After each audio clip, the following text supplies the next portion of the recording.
Standing in for someone with a beer line. Good afternoon, everyone. Afternoon. Great response, thank you. Welcome everyone here today for our monthly gathering of Business Solutions Network, BSN. For those of you who've been here many times and obviously recognise all our regulars, you'll know it's a collaborative networking event. For those of you new for the first time, as you probably worked out, it's a very relaxed networking event. Food has arrived, which is always the important part of the day. It's an opportunity for all of us as contacts and people in business development to make more contacts, try and find solutions directly for each other, perhaps put each other with contacts or other contacts, perhaps even getting direct in front of other customers and clients. So really, the whole emphasis is about trying to work together, not necessarily around us, but in terms of DG Law, and I'll explain us in a second, but obviously around you and your network and growing that for yourself. So whatever we can do to support that, by all means let us know. Who am I? I'm David Gordon. I'm the founder of DG Law, commercial law firm based here in London. We do commercial law, property law, litigation. We act for a wide range of clients, entrepreneurs, startups, and high net worth individuals. But as I say, we simply sponsor this event, we host this event, but it's about you. However, what I do like to do is use this as an opportunity to push our knowledge forward, to make this little slot while you're eating lunch or about to grab your lunch, to just push our knowledge forward, perhaps take one or two takeaways, so you can leave here today with a little bit more knowledge about something than perhaps you came in here before. And one thing for me that I'm passionate about is technology and the changes that have taken place. We've had speakers before talking about the fourth industrial revolution and what that means and what that might mean for us going forward. And within that, there's all sorts of exciting things happening. One thing that struck me earlier last month was a big headline in the Evening Standard, I don't know if you caught it, saying £17 million mansion for sale in Notting Hill. I don't know if that is in the market at the moment for one of those properties. We unfortunately are not instructed. However, the key strapline said the sale is only in bitcoins, 5,000 bitcoins. Is that right? Right exchange rate, £3,000? Depending on what day it is. I know today I tried to palm off, so I've got it here, but one of these at Cafe Costa, and they said that's worth nothing. But they're saying now bitcoins are worth 3,000 quid. So it means something to someone, it obviously means a lot to the guy selling the house in Notting Hill. For me, it's obviously going to change our industry in a huge way if that's the way things are going. Doesn't seem that long ago we were talking about Wi-Fi, Wi-Fi, Bluetooth, broadband, and trying to get our heads around what all that was about and whether that's going to impact on our businesses. And I think almost all of us will be impacted in some shape and form. So what I've done today is invite a speaker here who's an expert in blockchain, who works for a company here in London who were one of the first companies that got involved in e-signatures, encrypted signatures, which again, in my industry, that's increasingly become far more important than being able to just produce a document that's in a handwritten signature. In fact, I don't know, 5 years from now, who's to say that anyone will be signing any legal documentation with any kind of pen or quill or whatever it is you choose to sign your papers with. I'm trying to extemporize here while we get the technology moving in the right place, and are we there or are we not? I don't know. No, definitely not. Okay. Right, so this is our first experiment for us to have a presentation. I have a little bit of teething problems, just bear with me for a second. Are we on? We're on. Great, well, in which case, without further ado, can I introduce Aldo Costa to talk to us about blockchain and where next. Thank you, Aldo. Good afternoon, everybody. Well, it's quite a complex subject, but I'm trying to keep it simple. And obviously, there's going to be people here that have different knowledge about it. So some of you probably already know some of the things I'm going to say, but sort of hopefully there'll be something interesting for everybody. So next slide. So go forward. So we'll just skip the animations forward. Level. Yeah. Again, I'll just do it quickly.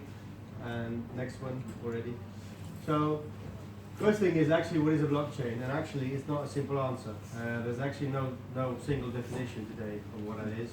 This was just two examples I wanted to put up, and the fact that there's probably many of you don't know, there's actually an ISO group now has been created. So the people, ISO 27000, 9000 quality, have set up a working group with the task of setting standards in blockchain because there are none today. And so I'm part of that group. And so what is it? Well, the main things are the fact that it's sort of a decentralized system. So we have distribution, no single point, no central governance, immutable. So what you write on the blockchain is there forever and can't be changed. That's one of the very important features of it. And it sort of becomes a sort of trusted network. So it was created actually to create a network of trust between untrusted individuals, which is quite a complex task. And Bitcoin, which most of you will have heard of, is actually based on blockchain. So that's the first distinction. Bitcoin is a cryptocurrency, blockchain is a technology. So Bitcoin uses blockchain. That's as simple as that. Let's go forward. So forward. And so basically, why is it famous? Well, everybody's heard of Bitcoin. You can go forward and let them all come out so we can see them all. Cryptocurrencies, no central point of ownership, as we said, but at the same time, some of these properties have also been sort of infamous. So there's a lot of talk going around the dark web and what it's used for. And so it's attracted a lot of attention in both sectors. From our point of view, we're interested in technology. The technology is very promising, apart from, going over what it's actually used for and the cryptocurrencies that are just one implementation. Next.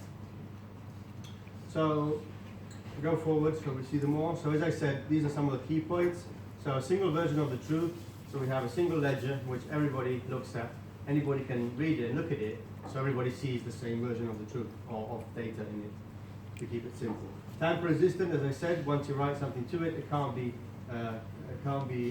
modified or removed, which is a very powerful feature. A lot of security and advanced cryptography go in there, so that's what keeps it all going. And because it's distributed, it has no single point of failure, which means that there's no central server that a hacker can go in, attack, take it down, and get the information. This is one of the main, obviously, things that made Bitcoin famous, blockchain famous, or cryptocurrencies. This is just to give you an idea of how much money is going around in the cryptocurrency world.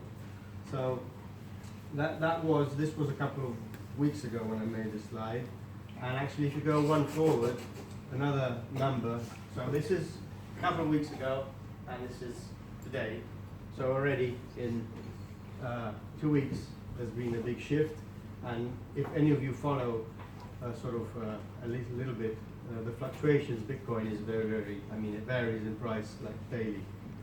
Last week it was down to $5,000, now it's back up to over 6,000. So it's the high volatility is also one of the things that characterize these things, as in the fact that basically they're governed just by supply and demand. They're not tied to anything in the real world, which is a sort of difficult concept to grasp, and so there's a lot of uncertainty, of course, around it.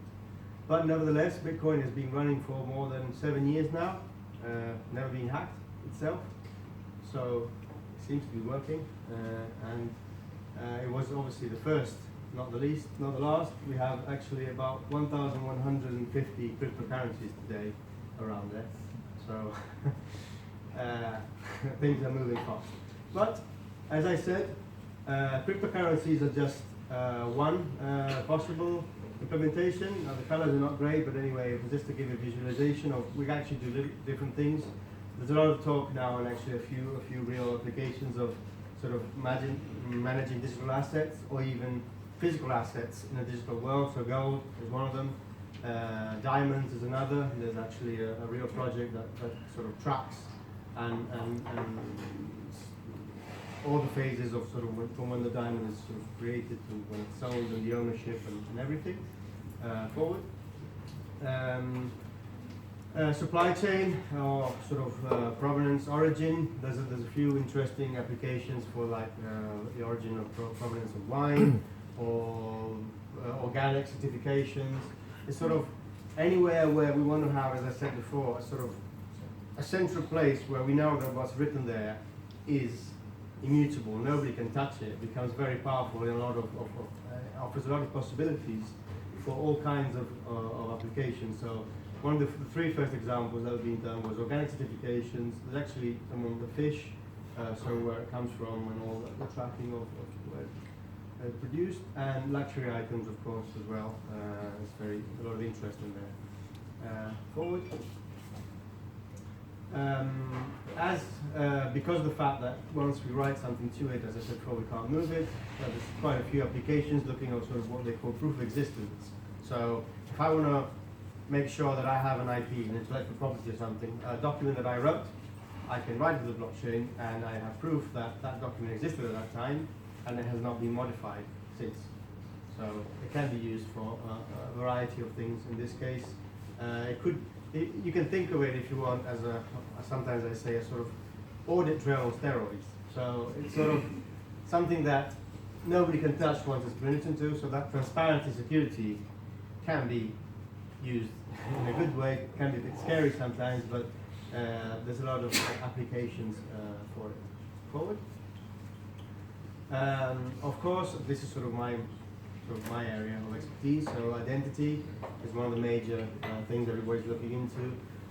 All the way from creating what people call self-sovereign identity, in which the concept is that each individual is actually responsible for their identity and nobody else controls it, not the government, not a company, and everybody sort of decides who can see what, and it's the individual that does that, and technologies like this can help, all the way down to even like more normal or sort of simpler use cases in which it can be its identity for KYC or onboarding in your bank or your insurance company or whatever that is. And very closely linked to that, we have sort of e-signing, so getting rid of paper authorizations. Once again, it's very powerful. As powerful to track things, you can have a proof that a certain entity or person authorized something, signed something, because that proof is easily auditable by anybody. So also a lot of, with now GDPR coming down the line, sort of concept of also consents is becoming very interesting in this area, because it would be a very easy way for end users and companies to track individual consents that users give, and they could have a sort of the control over that. Next. So let's skip to the next one.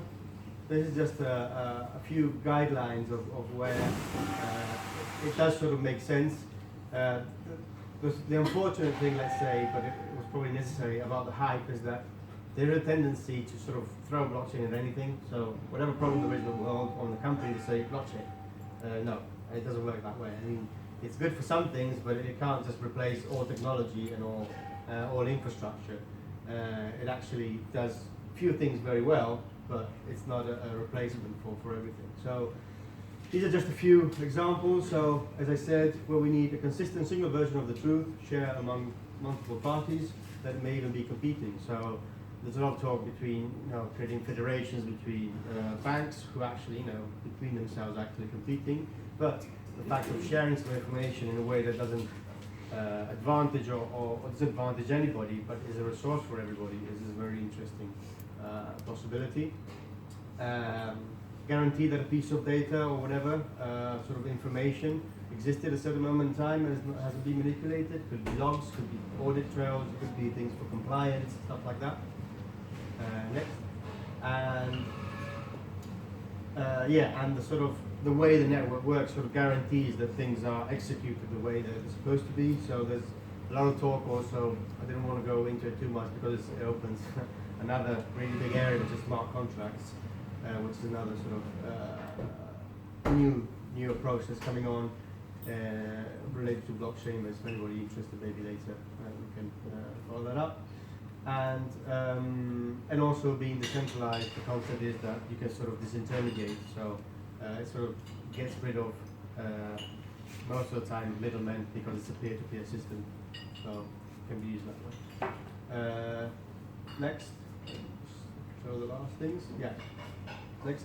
So it's basically saying all the sort of areas in which it does make sense. If you go to the next bit, it should show also where sort of it doesn't make sense.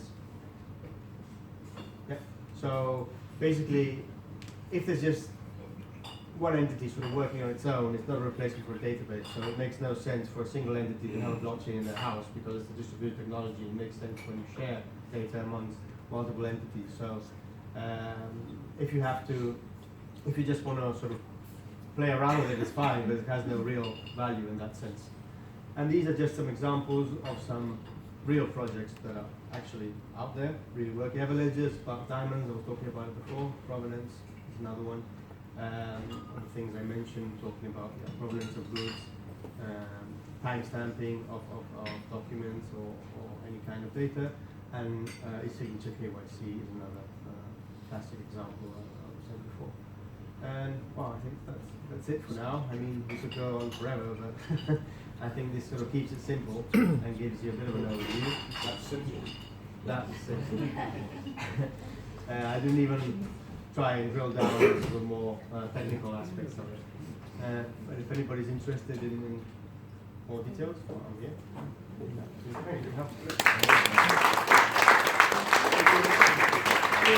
Any questions? I've got Aldo here up on the. Oh, yes. I was interested in the fact that this is peer-to-peer. I run a peer-to-peer group. But every day I seem to get at least 3 or 4 emails on Bitcoin. I delete all the time. So how do we overcome that natural view that this is not a scam and cleanness? What I think is, for example, the work of the ISO group is going to make a difference there, because once the sort of technology, they're going to have some kind of standards, people are going to sort of start trusting it more. The problem is that wherever there's sort of opportunity, of course, people take advantage of it. Yeah. And cryptocurrencies are both a value but sort of an opportunity. Like, I don't know if you've ever heard of ICOs. That's sort of a completely unregulated world, so there's the good, there's the bad, and when things are not clear, it's difficult to exactly as you said, it's difficult to know what's a scam and what's not. So I think that part of ISO work, once sort of major institutions start having consolidated applications running on sort of trusted implementations, then it will sort of become, my view is that it's going to become just a technological component, like could be a database or like something else, a secure means of communication. But it's going to take a little time, of course. So it's right to be wary at this moment, but at the same time, it's got a lot of potential. The technology is very interesting, and there are some use cases today that can be actually leveraged without risking and without incurring in regulatory problems as well, which is obviously one of the other aspects. Anyone else? For the cryptocurrency, it really is just like a currency, isn't it? It's just like any dollars or euros or anything else. But the question is, how do you buy? How do you sell it? Okay, And well, where do you find the value? Yeah, very, very interesting question. Well, there's actually a big debate on the fact that, for example, if Bitcoin is a currency or not. Some people say it is, some people say it's more like gold, so it depends. There's various views, and there's, I think, a more sort of philosophical approach on lots of these things.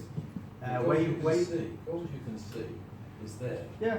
But cryptocurrency you can't. No, it's just numbers on a ledger that move around. But most money today is digital as well. So the fact that we have coins and banknotes is a convention. So from that point of view, the only big difference, of course, is you have the backing of central banks, governments, and all that.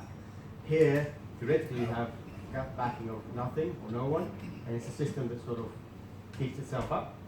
And where do you buy and sell? Well, exchanges, so there's companies that work exactly like a foreign exchange, so they will convert Bitcoin into dollars, into euros or whatever, or pounds, and so you buy them there. The other only way, but it's a bit of a technical term, it's called mining, so it's sort of machines that generate Bitcoins, that keep the network running, and they're rewarded for their upkeeping of the network, and they get Bitcoins for it. So on the fact that what's the value, today it's actually pure demand. So if somebody